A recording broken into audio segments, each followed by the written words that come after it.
Bienvenidos y bienvenidas nuevamente a otra clase virtual del curso de Principios de Informática. El día de hoy el tema que vamos a estar tratando en la clase es el tema de operadores booleanos y otras funciones que son muy útiles en el lenguaje de Python. Recuerden que hace algunas clases nosotros introdujimos el tema de los operadores booleanos y dijimos que más adelante los íbamos a utilizar para combinar condiciones en estructuras de control.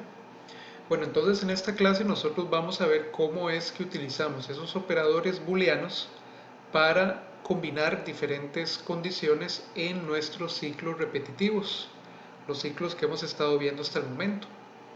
Entonces, cuando nosotros tenemos un ciclo while o un ciclo o una estructura if, nosotros tenemos que colocar siempre condiciones dentro de estas estructuras para poder controlar el flujo del programa.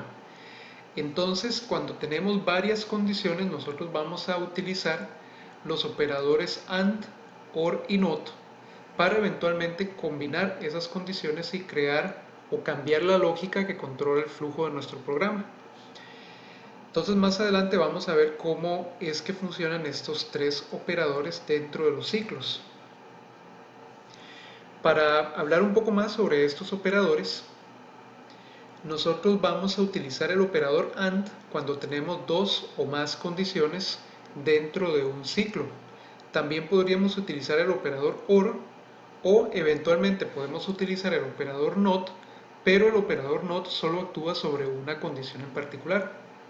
Entonces los operadores booleanos se pueden usar para relacionar múltiples condiciones y el resultado global, el que nosotros vamos a obtener al final cuando se evalúan todas las condiciones, siempre va a ser verdadero o falso dependiendo del operador que nosotros utilicemos. Entonces, si utilizamos el operador AND, la salida global de la combinación de las condiciones va a ser siempre verdadera si y solo si todas las condiciones que nosotros enlazamos son verdaderas. Si utilizamos el operador OR, la salida global va a ser verdadera si y solo si una o más de las condiciones es verdadera. Es decir, al menos una de las condiciones que estamos enlazando con el operador OR tiene que ser verdadera para que la salida global sea verdadera. Y en el operador NOT, la salida global va a ser verdadera si la condición que nosotros evaluamos es falsa. Y si la condición es verdadera, la salida global va a ser falsa. Es decir, el operador NOT nos cambia el estado de la condición de verdadero a falso o de falso a verdadero. Entonces veamos algunos ejemplos donde estamos utilizando los operadores booleanos. Entonces en estos ejemplos vamos a ver cómo es que nosotros los incorporamos dentro de las estructuras de control que ya hemos visto hasta el momento. Entonces vean por ejemplo acá una estructura if donde estamos utilizando el operador booleano AND. Estamos preguntando si condición 1, si se cumple la condición 1 y al mismo tiempo se cumple la condición 2, entonces ejecutamos el grupo de instrucciones 1.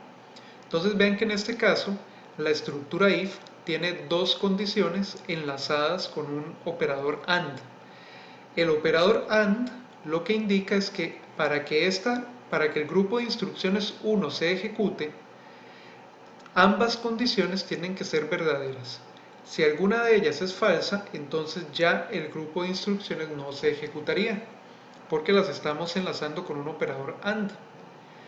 Si esta primera parte no se cumple y nosotros saltamos al if, tenemos, vean, otro par de condiciones enlazadas con otro operador booleano que en este caso es el OR. En este caso estamos preguntando si la condición 3 se cumple o la condición 4 se cumple, se ejecuta el grupo de instrucciones 2. Entonces la diferencia entre AND y OR es básicamente que para el AND, para que esto sea verdadero, las dos condiciones tienen que ser verdaderas. En el caso del OR, basta con que alguna de estas condiciones sea verdadera para que entonces el resultado global sea verdadero y para que entonces se ejecute el grupo de instrucciones 2. ¿Ok?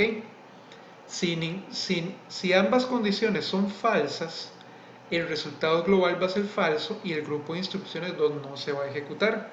En ese caso se ejecutaría el grupo de instrucciones 3, que es el que tenemos al final en el else. Vean que eso también lo podemos aplicar al ciclo while que nosotros vimos la semana pasada. Nosotros podemos preguntar, mientras la condición 1 y la condición 2 se cumplen, entonces entramos dentro del ciclo y ejecutamos el grupo de instrucciones 1. Si alguna de estas condiciones no se cumple, pues entonces el ciclo while no se ejecutaría nunca, ¿verdad? No entraríamos al ciclo en ningún momento. Si nosotros cambiamos el AND por un OR, entonces sería con cualquiera de estas dos condiciones que se cumplan, entonces el ciclo while se ejecutaría. Y podemos también utilizar el operador NOT en una condición para entonces hacer que el ciclo se ejecute cuando esto más bien no se cumpla, ¿verdad? Que ya eso lo habíamos visto en un ejemplo anterior. Entonces aquí preguntamos, mientras la condición 3 no se cumpla, entonces ejecutamos el grupo de instrucciones 2. Si la condición 3 más bien se cumplió, el resultado global sería falso porque afuera tenemos un operador NOT que nos está cambiando lo que adentro es verdadero por un falso. Por lo tanto, si la condición 3 se cumple, más bien el ciclo while no se estaría ejecutando en ningún momento. Entonces, con estos operadores booleanos podemos combinar condiciones para entonces agregar más condiciones a la hora de controlar nosotros el flujo del programa y así entonces hacerlo pues obviamente más elaborado. Otras instrucciones importantes que tiene Python y que nosotros podemos utilizar en nuestros ciclos, en particular en el ciclo for, son las instrucciones break y la instrucción continue. Estas dos instrucciones pueden ser utilizadas dentro de los ciclos for, como les mencionaba hace un momento, para alterar el flujo del programa dentro del ciclo. Si nosotros utilizamos la instrucción break, estaríamos terminando anticipadamente el ciclo for, estaríamos saliendo del ciclo for antes de que el ciclo for se complete normalmente. Si por el contrario nosotros utilizamos la instrucción continue, más bien estaríamos forzando el programa a pasar a la siguiente iteración del ciclo. Entonces vean que el ciclo break, la instrucción break me permite salir del ciclo for antes de tiempo, antes de que el ciclo se complete normalmente, mientras que la instrucción continue me permite saltar una iteración del ciclo for y continuar con la siguiente. No me termina completamente el ciclo for, pero me permite pasar de manera automática a la iteración siguiente. Y vean estos ejemplos que están acá. En ambos casos tenemos estructuras for, solo que en el primer caso tenemos una instrucción break y en el segundo caso tenemos una instrucción continue. Entonces, vean que este ciclo for utiliza la variable número y dice, mientras número esté dentro de la secuencia range de 100, nosotros ejecutamos el ciclo. Entonces, ¿cuántas veces nosotros vamos a ejecutar el ciclo for en este caso? Recuerden que range de 100 me crea una secuencia de 100 elementos, desde el 0 hasta el 99. Y para cada uno de esos elementos en esa secuencia, nosotros vamos a ejecutar una instrucción, un ciclo o una ejecución del ciclo for. Entonces, número va a ir tomando valores desde 0 hasta 99 y va a ir ejecutando este grupo de instrucciones por cada uno de esos valores. Entonces, al inicio, número toma el valor de 0, que es el primer número en el range de 100 en la secuencia. Y lo primero que vamos a hacer cuando ingresamos al ciclo es preguntar si número es exactamente igual que 10. Como número inicialmente trae un 0, este if no se cumple, por lo tanto pasamos a ejecutar la instrucción siguiente, que sería imprimir número, o sea, imprimir el valor de número, seguido de dos espacios. Entonces vean acá que cuando nosotros ejecutamos este programa, número va a ir alternando o va a ir tomando valores desde 0 dentro de la secuencia range de 100. Entonces va a tomar el 0, lo imprime, va a tomar el 1, lo imprime el 2, el 3, el 4, el 5, pero cuando número adquiere el valor de 10, que es el valor siguiente después del 9, dentro de la secuencia, este if sí se va a cumplir. Cuando número adquiere el valor de 10, número igual a 10 me va a responder verdadero y vamos a entrar a la instrucción siguiente en la estructura if. Y la instrucción siguiente es break. La instrucción break lo que va a hacer es forzar al ciclo for a terminar automáticamente. Entonces ya no nos vamos a preocupar por los demás elementos de la secuencia range de 100, de los elementos desde el 10 hasta el 99, sino que ahí mismo la instrucción break me permite salir del ciclo for automáticamente y continuar eventualmente con el programa. Entonces vean que únicamente el ciclo for me imprimiría los números desde 0 hasta el 9. Si nosotros utilizamos una lógica similar, solo que ahora con range de 10 y utilizamos la instrucción continue, el comportamiento del programa va a ser diferente. Range de 10 es una secuencia desde 0 hasta el 9. Entonces, normalmente nosotros deberíamos de imprimir el número desde 0 hasta 9, de 1 en 1. Entonces, número va a ir adquiriendo valores en range de 10, o sea, desde el 0 hasta el 9, y por cada uno de esos números va a ejecutar esto que está acá. O sea, vamos a preguntar si número adquiere el valor de 5, y si número no es igual a 5, pues entonces saltamos a la siguiente instrucción, que es imprimir número, igual que en el caso anterior. Entonces, si número es 0, que es el primer valor, 0 no es igual a 5, por lo tanto nos saltamos el continuo e imprimimos el número, imprimimos el 0. Luego volvemos a iniciar, número adquiere el valor de 1, número no es igual a 5, por lo tanto imprimimos el 1. Y cuando número adquiere el valor de 5, entonces este if nos va a dar verdadero y vamos a ejecutar entonces el continuo. Y el continuo lo que hace es forzar a la computadora a terminar esa iteración que estábamos haciendo del ciclo for y mandarnos a la siguiente de manera inmediata. Entonces vean que cuando imprimimos el 4 se imprimió bien, pero cuando venía el 5 no se imprimió. Entonces aquí en la salida no lo vemos. Y eso es porque cuando número se hizo igual a 5, nosotros ejecutamos el continuo terminó esa iteración y por lo tanto no nos dio chance de imprimir el 5 en la pantalla. Nos saltamos esta operación, número se incrementó, volvió a tomar otro valor, el valor siguiente dentro de la secuencia que era 6, y no imprimió el 5 en pantalla. Entonces cuando ustedes ven acá, el 5 no aparece porque el 5 no se imprimió dada la presencia del continuo acá.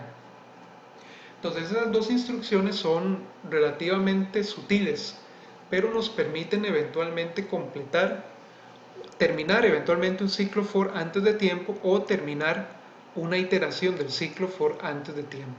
Y eso nos podría servir para eventualmente resolver problemas que tengamos que involucren ciclos for. Ahora, la otra cosa que vamos a ver también en esta clase es cómo se imprimen las secuencias de caracteres con la función print con formato. Y eso también es muy, muy útil. Si ustedes recordarán, anteriormente cuando usábamos la función print para desplegar cantidades o para desplegar alguna variable en pantalla, si la variable era de punto flotante, era de tipo flotante, entonces las cantidades aparecían con números con un número grande de decimales a la derecha de la coma o del punto flotante, del punto decimal, ¿verdad? Muchas veces nosotros no necesitamos imprimir tantos decimales con nuestros resultados. Por lo tanto, si nosotros queremos decirle a la computadora que imprima la cantidad con un menor número de decimales después del punto decimal, vamos a tener que utilizar el atributo fstring para darle formato a lo que estamos desplegando con la función print. Entonces aquí hay dos ejemplos interesantes donde también vamos a ver unos detalles importantes.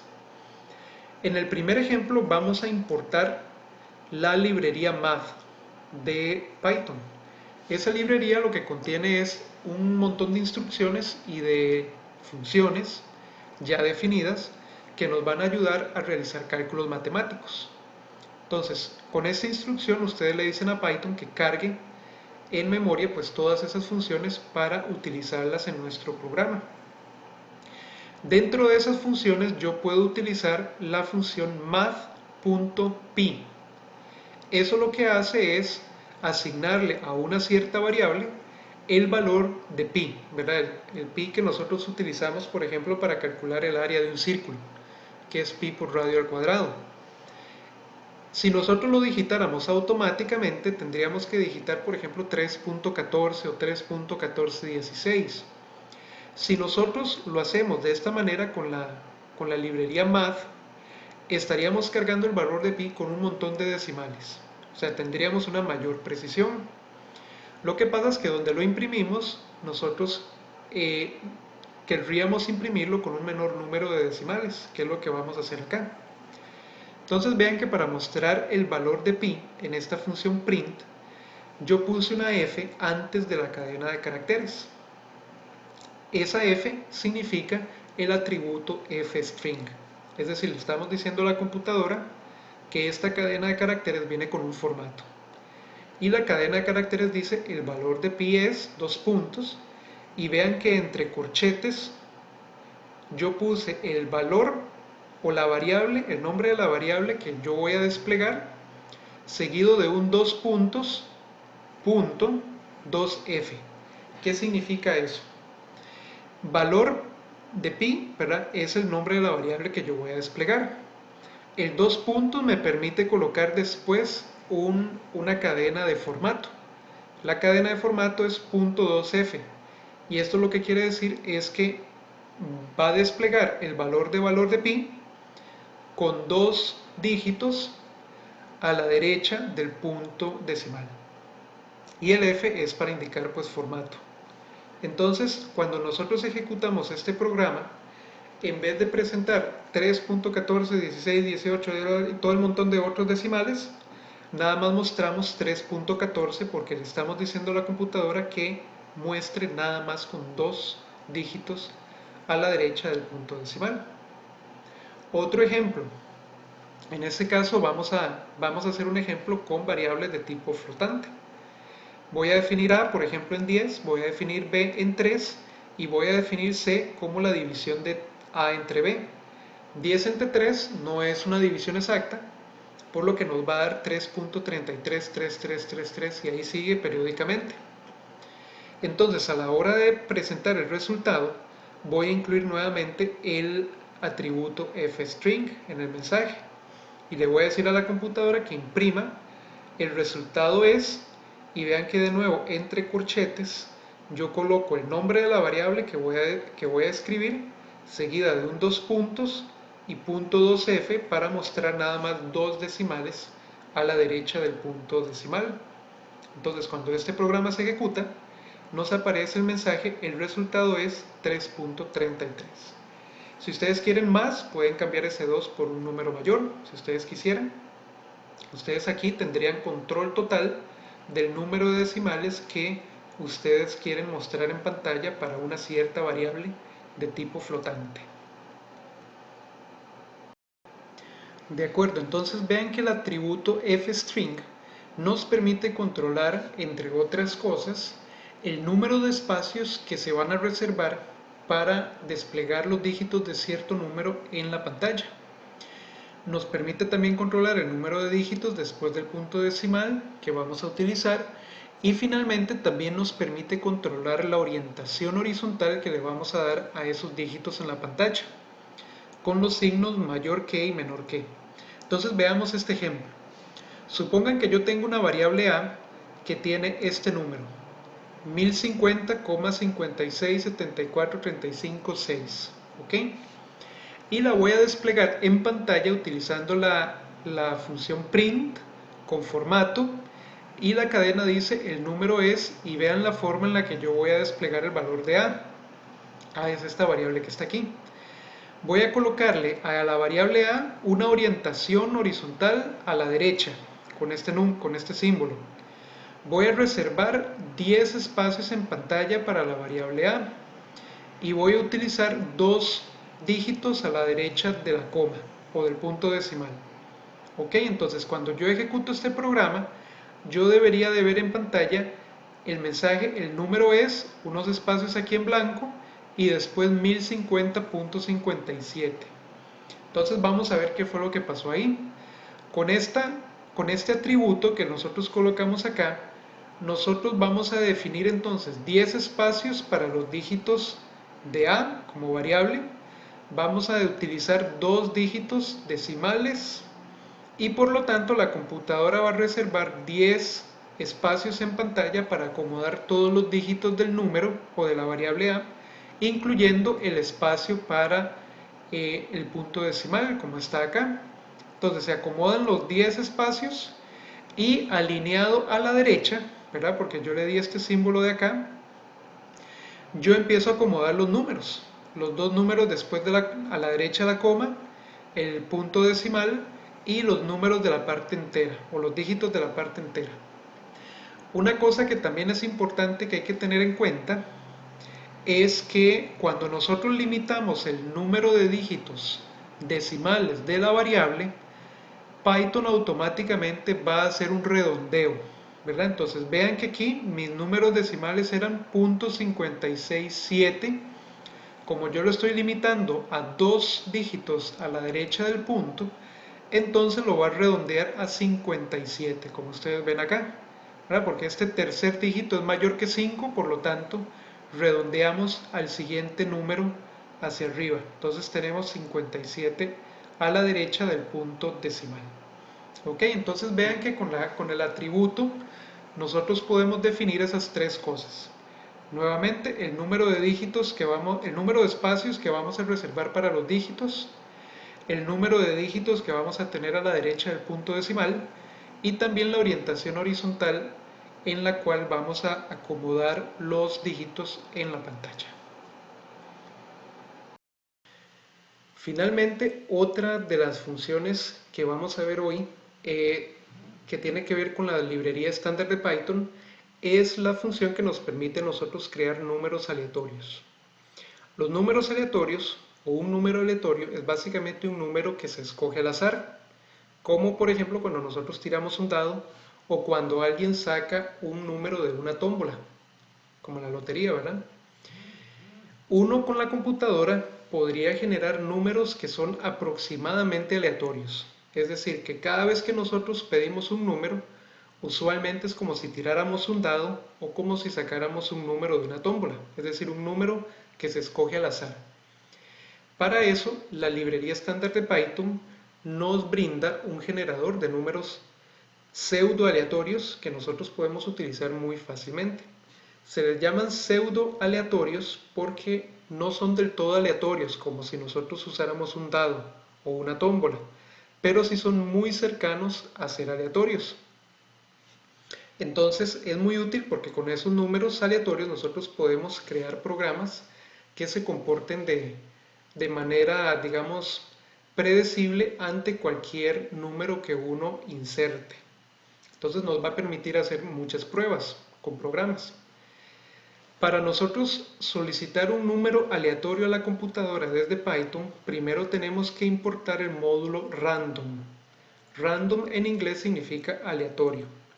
Entonces, antes de utilizar la función que nos genera un número aleatorio, tenemos que importar ese módulo. Y se importa con esta instrucción, from random import random. Entonces, de esa manera estamos cargando el módulo de números aleatorios en nuestro programa. Posteriormente, ya podemos utilizar la función random, sin ningún número aquí entre paréntesis por el momento, para generar un número aleatorio, o sea, un número al azar. Vean por ejemplo que aquí yo estoy creando la variable num1 y le estoy asignando un número aleatorio. Luego estoy creando la función num2 y le estoy asignando también un número aleatorio. Por lo que entonces estos dos números van a ser números aleatorios en las variables num1 y num2. Luego para mostrarlos vamos a utilizar la función print con formato igual que vimos en el caso anterior. Vamos a utilizar printf y los números aleatorios son num1 con 3 dígitos a la derecha del punto decimal y luego num2 con 3 dígitos también a la derecha del punto decimal. Vean que en las cadenas con formato yo puedo insertar en mis mensajes cuantas variables yo quiera y utilizo los corchetes para entonces definir el número de espacios que voy a mostrar en cuanto a números decimales. Entonces, en este programa, los números aleatorios que se crean son diferentes por cada vez que yo ejecute este programa. Si yo ejecuto este programa una vez, me van a aparecer dos números aleatorios. Pero si yo vuelvo a ejecutar este programa por una segunda vez, ustedes van a notar que los números que se asignan son diferentes, porque de nuevo son números al azar, números que se escogen en el momento. Lo que hay que tener en cuenta es que la función random me va a generar números aleatorios que siempre van a estar en el intervalo desde 0 a 1. Es decir, van a ser números con muchos dígitos decimales, pero van a estar entre 0 y 1. Esa es la clave de la función random. Luego vamos a ver cómo podemos transformar esos números aleatorios en otros números fuera de este rango. ¿Ok? De acuerdo, entonces ahora con lo que ya vimos en clase, vamos a ir a hacer una práctica, primero en JupyterLab, para ver algunas de las funciones que vimos hasta el momento, que vimos en la clase de hoy, y luego vamos a ir un momentito a PyCharm para crear un programa dentro de un ciclo while que se va a estar ejecutando mientras el usuario lo desee, o sea, un ciclo que nos permite ejecutar un programa muchas veces. Entonces esa sería la práctica que vamos a hacer en la clase de hoy y con esa práctica pues entonces completamos la clase. Entonces los videos que siguen son los de la práctica.